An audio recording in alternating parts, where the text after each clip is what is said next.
Dan disinilah arti pentingnya menuliskan buku itu, untuk mengingatkan kita semua bahwa Indonesia sebetulnya sangat tidak menjalankan sesuatu yang simultan antara kesepakatan kita untuk menjalankan sistem demokrasi dengan tentunya dampaknya, korelasinya terhadap satu tata kelola pemerintahan yang baik. Oleh karena itu kita menyampaikannya itu bukan karena pro kontra. Saya tentu sebagai ASN gitu ya, saya dibayar negara.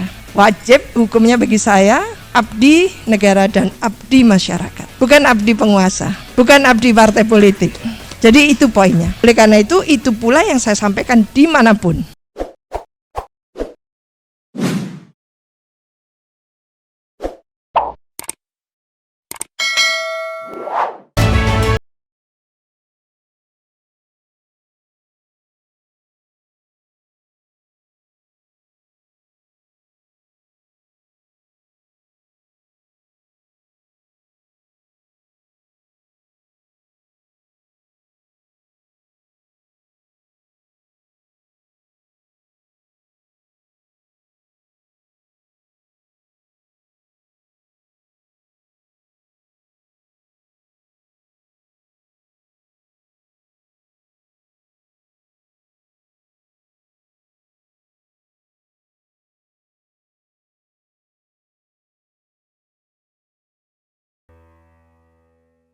Ya, terima kasih. Bismillahirrahmanirrahim. Assalamualaikum warahmatullahi wabarakatuh. Terima kasih, bukunya ini luar biasa. Saya baru menerima beberapa detik yang lalu dan sekarang diminta untuk membahas. Komunikasi iya sudah, cuman bukunya nggak datang-datang. Ya. Daftar isinya sudah datang. Iya, overviewnya sudah datang. Jadi saya bisa memberikan testimoni, ini artinya sudah membaca daftar isi.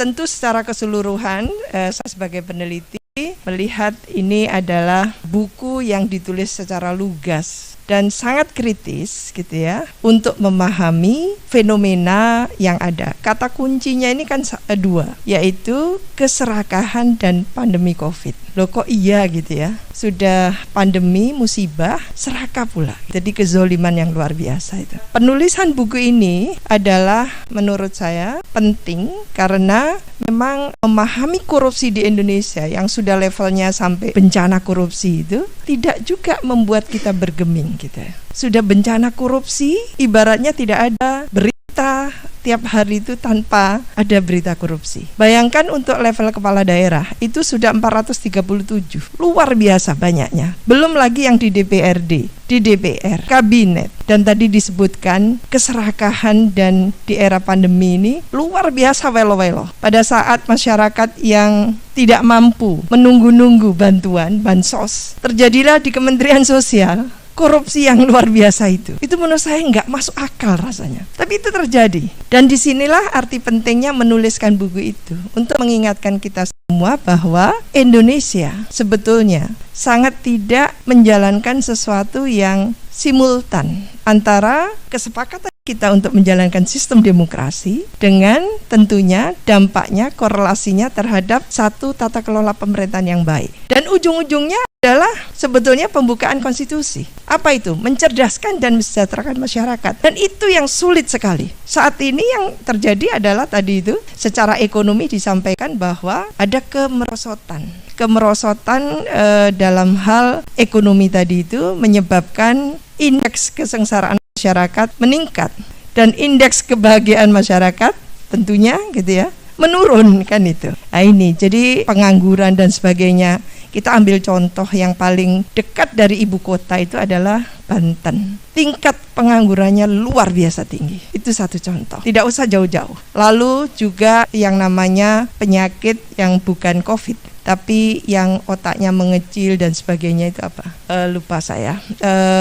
Yang di NTB banyak sekali. Stunting. Ya, stunting. Itu kan luar biasa di sejumlah daerah. Oleh karena itu sebetulnya buku ini kalau bisa kita terjemahkan sebagai satu warning gitu ya. Peringatan yang bukan lemah lagi. Peringatan keras karena mungkin kritik itu harus disampaikan secara lugas. Kritik itu bisa menyengat gitu ya. Biar paham bahwa Indonesia sedang tidak baik-baik saja kata Mas Arief ini.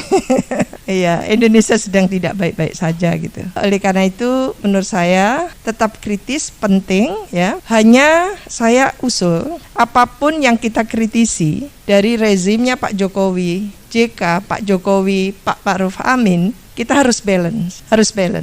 Balance-nya paling tidak dia sudah mengupayakan sesuatu. Tapi mengapa kok gagal kan gitu? Katakan, mengapa gitu ya? Kok rapornya kok merah terus ini untuk penegakan hukum? Itu yang kita pertanyakan.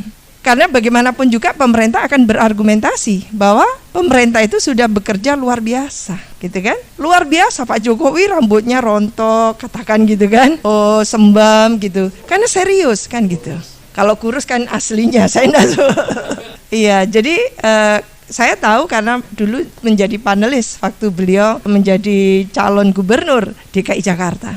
Saya panelis gitu, masih gembel rambutnya dan sebagainya gitu kan. Jadi balance saja kita katakan bahwa mungkin ada kebijakan-kebijakan seperti ekonomi yang paket berapa puluh itu kan, ya belasan paket itu. Sampaikan saja, tapi semua itu kok nggak berdampak. Kok mengapa membuat pemerintah tidak governability kan gitu, tidak governable kan gitu. Jadi itu cara peneliti ya. Peneliti selalu tidak boleh bohong, boleh salah, tidak boleh bohong.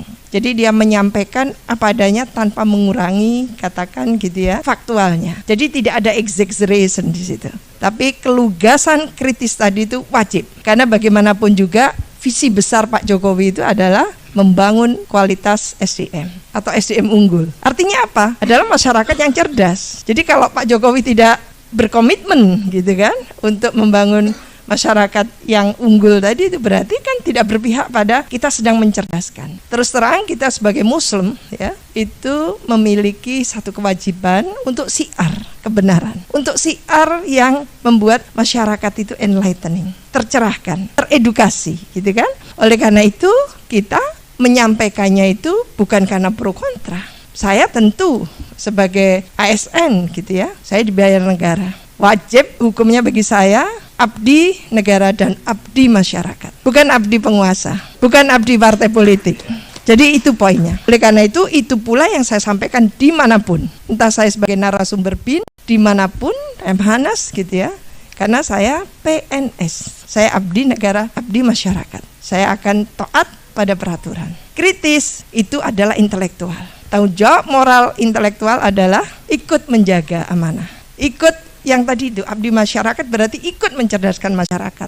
Dan oleh karena itu saya ini ada Bang Tamsil Lingrung, kita mendirikan desa cerdas. Bahkan di BRIN kita mendesain desa inovasi. Mungkin di DPR sudah mendengarkan. Dan kami yang mengusulkan itu. Jadi kita tidak apa ya, kita ini sedang bersungguh-sungguh gitu untuk memiliki empati kepada kesulitan bangsa dan negara ini. Jadi bukan lalu kritis hanya karena pemerintahan Pak Jokowi, tidak. Saya dikenal SBY hater waktu itu dan tetap kritis di eranya Pak Jokowi gitu ya. Karena yang bayar saya negara. Negara itu bukan presiden. Jadi itulah komitmen kita. Jadi tidak ditarik kemana-mana. Tapi menurut saya bencana korupsi yang sedang melanda Indonesia harus kita lakukan dengan cara katakan memberikan opsi-opsi solusi terhadap itu. Jadi bukan pembiaran. Karena pembiaran adalah selama-lama imam ya Pak Ustadz. Selama-lama imam itu membiarkan. Kita bukan umat yang seperti itu. Kita umat yang tentu memiliki empati dan simpati kepada masyarakat yang tidak beruntung gitu ya. Dan kita lakukan sekuat tenaga sesuai dengan tentu kapasitas kita. Mungkin itu Mas Arief, makasih. Wassalamualaikum warahmatullahi wabarakatuh. Menurut saya solusi-solusi yang ingin diberikan tadi itu, sebelum solusi saya sentuh, saya ingin merespon Bang Rizal. Kebetulan saya 3 kali jadi pansel untuk KPU Bawaslu. KPU Bawaslu RI tahun 2012, sebelumnya KPU DKI Jakarta, yang terakhir tahun 2018 sebagai ketua pansel untuk KPU DKI Jakarta lagi. Ini dulu yang lamar jadi Bawaslu. Bang Refli. Yang penting adalah Bang Rizal untuk pansel itu memang jangan dari partai politik. Tapi rezimnya Pak SBY waktu itu sangat rasional. Orang-orang seperti Azumadi Azra, seperti Imam Prasojo, Saldi Isra, ya, terus ada Anies Baswedan. Anies Baswedan, iya betul. Perempuannya 2, saya dengan Valina Singka gitu ya. Pratikno gitu kan. Jadi itu semua yang kita lakukan sama sekali tidak ada intervensi. Baik dari presiden maupun Kemendagri. Apa taruhannya? Kalau presiden atau Kemendagri intervensi, kita cepat-cepat akan umumkan ke media gitu. Jadi luar biasa, bargaining position kita itu sangat tinggi dan trusted. Jadi yang tadinya tidak dipercaya, kong kali kong dan sebagainya tidak ada. Dan alhamdulillah di era kami memilih calon-calon, saya yang bagian yang jadi focal point gitu ya di televisi dan sebagainya untuk memilih itu. Alhamdulillah gak ada yang OTT yang kayak kemarin itu. Ketika Bang Saldi Isra jadi ketua pansel, menghasilkan itu antara lain OTT kemarin. Itu antara lain. Dan kemarin kan juga panselnya seperti itu. Jadi beranjak dari itu menurut saya memang penting. Pansel itu adalah pintu masuk untuk memilih penyelenggara yang betul-betul independen, yang berintegritas, yang punya kapasitas dan punya manajerial ya untuk melakukan sudah itu. Sudah selesai tapi sekarang Mbak kan tinggal proses di DPR sekarang. Iya, jadi belum ya 48 ya. Masih akan diturunkan sampai 2 kali lipat. Kalau 7, 14, 5, 10 kan gitu. Ya. Itu sampai di situ. Jadi tentang KPU. Lalu mengenai solusi, kalau nggak salah tahun lalu apa ya, sebelum Ganda sama di masuk penjara gitu ya. Belum sama Jumbur. Saya sudah katakan waktu itu pokoknya Juni turun inilah jatuh pemerintahan. Tidak semudah itu, saya bilang gitu. Jadi mohon maaf, saya itu S1, S2, S3 sampai profesornya ilmu politik saya. Jadi membacanya itu seperti ini. Fragmentasi yang terjadi di masyarakat itu luar biasa. Fragmentasi kekuatan politik, fragmentasi masyarakat kita gitu ya. Lalu dengan fragmentasi itu juga diikuti oleh sifat-sifat atau karakter-karakter yang lebih hedon, lebih oportunistik gitu ya. Dalam keadaan yang seperti itu, lalu nilai-nilai yang turun dan sebagainya, masyarakat kita yang khas komunal, permisif gitu ya. Itu harus kita pelajari. Masyarakat yang komunal, yang permisif, yang dia sangat taat pada tentu gitu ya, teladan-teladannya atau tokoh-tokohnya masing-masing gitu ya. Dan mereka masih rentang waktu pendidikannya itu 8,5 tahun, SMP. Lalu kita ingin sesuatu yang terobos gitu ya. Katakan gitu ya. Dulu waktu itu ada Mas Adi juga. Waktu di Pergerakan Indonesia Maju, kebetulan saya waktum ya dari Pak Din Samsudin gitu di Pergerakan Indonesia Maju. Saya katakan saya kurang setuju. Karena apa? Karena kita tidak realistis. Yang realistis adalah masyarakat Indonesia saat ini yang dengan fragmentasi tadi itu, lalu khususnya umat Islamnya ini terpecah belah, tidak karu-karuan. Tolong satukan dulu. Ada poros NU, ada poros Muhammadiyah. Kapan dua poros ini asik kan gitu. Kalau masih berhadapan-hadapan seperti ini, dari mana kekuatan kita gitu, untuk memimpin negara kembali kepada tentunya tadi itu Habib bilang diinstal. Saya sangat setuju. Saya prihatin sekali. Jujur saya sangat prihatin. Gimana gitu? Karena saya belajar demokrasi, belajar politik gitu ya. Yang ujung-ujungnya masyarakat dikadali tadi itu akal bulus dan sebagainya. Tapi apa ini jalan keluarnya kan gitu. Politisasi hampir di semua lini kehidupan kita. Hampir tidak ada yang tidak dijadikan komoditas politik. Coba gitu ya. Ini mohon maaf. Jadi kita perlu kontemplasi serius untuk mengambil langkah-langkah yang jitu. Jangan konyol gitu loh. Mohon maaf. Kita ini orang terdidik, orang-orang pinter, cerdas, kritis. Melangkah itu harus pasti. Ada hitung-hitungannya gitu loh. Makanya saya terus terang saya tidak takut. Saya hanya takut pada Tuhan. Saya sendirian di center saya itu, karena saya tidak sangat kritis pada rezim, sendirian dihantamin apapun. Jadi bukan sok-sokan, tapi kan saya tetap sangat concern, sangat prihatin gitu ya. Bagaimana kita solusinya ini? Jadi itu yang kita harus pikirkan. Terus terang, umat Islam ini tercabik-cabik saat ini. Itu yang harus menjadikan concern kita. Siapa yang bisa menjadi bridging sekarang? Itu bridging untuk menjembatani antara NU Muhammadiyah ini rapi lagi kan gitu. Mungkin itu yang kita harapkan ke depan. Jadi supaya langkah kita itu lebih lebih terukur gitu ya, lebih terformat, yang tidak hanya sporadis lalu tidak menghasilkan apapun, kecuali saya sedih banget melihat Mas Jumhur harus ditangkap seperti itu. Gampang sekali karena kita powerless kan gitu. Powerless, neko-neko, jitek gitu kan, selesai kan gitu. Lah oleh karena itu kita berkontribusi atau memikirkan solusi yang betul-betul gitu ya, mumpuni baik secara konstitusional nantinya gitu. Jadi saat ini katanya Pak Jokowi kita ini masuk ke era new normal, ke era disrupsi, era society 5.0.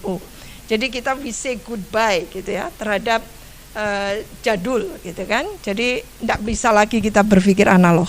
Ini digital culture kan gitu. Jadi artinya apa? Rasional gitu ya. Rasional. Jadi kita harus membuat langkah-langkah yang rasional, yang bisa kita pertanggungjawabkan.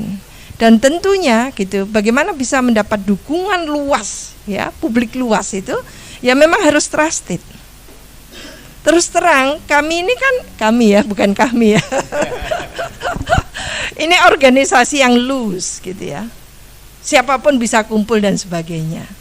Tapi kan tentunya sebagai organisasi yang loose gitu ya. Kalau kami lain itu ada organisasi yang terstruktur juga kan gitu. Ada disiplin organisasi. Tentu ini ada kelebihan kekurangannya, dan tentunya saya senang ya dengan kelompok-kelompok yang kritis gitu ya. Tapi bisa mempertanggungjawabkan itu semuanya. Kita berusaha balance gitu ya. Jadi kritis kita itu balance gitu, dalam arti kalaupun gitu ya pemerintah itu katakan gitu ya melakukan satu yang sangat katakan merugikan rakyat gitu. Makanya saya juga berani mengatakan, mengapa pemerintah ini kok selalu rapornya merah dalam hal penegakan hukum. Itu kan juga keras loh gitu. Merah gitu loh. Bagaimana kita melakukan reformasi birokrasi, reformasi apapun gitu. Bisa batal demi hukum karena penegakan hukum tidak exist gitu, tidak hadir kan gitu. Itu yang saya maksudkan. Coba seketika kita menyaksikan gitu ya, seorang pimpinan tertinggi seperti Pak Muldoko gitu, melakukan intervensi ke partai, itu kan bingung kita. Meskipun kita tidak membela Demokrat, tapi kita berpihak pada demokrasi, kacau banget ini. Tidak make sense. Ada etika pemerintahan di situ, etika birokrasi di situ. Saya belajar itu. Dan saya sedang di Kemenpan itu adalah posisi saya sebagai tim quality assurance gitu ya, penjamin mutu RBN yang ikut mengawal Bapak Wakil Presiden. Coba kan gitu. Ya paham jadinya kan gitu. Begitu ada diskusi ya saya katakan tidak masuk akal ini. Seperti Pak Gatot tadi itu. Sudah di luar apa ya, batas menurut saya. Ini Bapak Ibu yang menjadi concern kita. Mari concern bersama ini juga kita tularkan lebih luas lagi dengan cara yang sangat simpatik. Bagaimana? Terus terang saja ini yang merasa terstigma, merasa dipinggirkan dan sebagainya itu kan umat Islam. Bagaimana kita merangkul kembali mereka? Bahwa mereka juga tidak alone gitu ya. Bahwa kita juga concern tentang itu. Dan mudah-mudahan tentunya gitu ya, pemerintah juga mendengarkan tentang ini. Sehingga ada kebijakan-kebijakan yang tentunya sifatnya perbaikan-perbaikan gitu. Supaya pemerintah husnul khotimah gitu ya. Husnul khotimah sampai 2024 gitu. Dan tentunya kalau berbicara pemilu 2024 ya memang apa yang disampaikan Bang Rizal tadi itu kita kayak mendaur ulang sesuatu yang itu lagi kan gitu ya. Jadi pemilu penuh distorsi. Dan itu sudah saya sampaikan di DPR, di pressroom DPR 2 minggu yang lalu tentang hentikan praktek distortif pemilu kita. Jadi sudah kita sampaikan semua. Di Muhammadiyah DPD. Iya, udah kita sampaikan di Universitas Muhammadiyah juga tentang bagaimana kita melakukan restrukturisasi gitu ya, sistem politik Indonesia ke depan melalui amandemen konstitusi kan itu. Tapi semuanya itu ya masuk kanan keluar kiri seperti itu. Saya setuju, memang pemilu itu sebetulnya koreksi terhadap pemerintahan. Tapi yang kita lakukan kan tidak seperti itu. Koreksi terhadap pemerintahan. Jadi itu yang harusnya dimaknai gitu loh. Bukan sekedar apa ya, pokoknya menang gitu kan. Jadi pemilu kita ini pokoknya menang. Apapun dihalalkan, segala cara dihalalkan untuk memenangkan itu. Lah, kita termasuk terus terang saja ya, masyarakat kita ini apa ya? Gampang sekali memaafkan, gampang sekali apa ya? Kompromi, reluctant. Iya, masyarakat kita itu masyarakat reluctant gitu ya. Sifatnya itu loose gitu. Lah ini yang sulit untuk digerakkan bareng-bareng kalau tidak ada pemimpin yang kokoh sekali gitu ya, menggerakkan apapun. Ini pelajaran saya belajar ilmu politik ya, menunjukkan seperti itu. Jadi saya tidak enak gitu tidak menyampaikan, saya ingin menyampaikan ya. Tentu sesuai dengan porsi saya sebagai intelektual. Terima kasih Mas Harsuben Arif. Mudah-mudahan bermanfaat.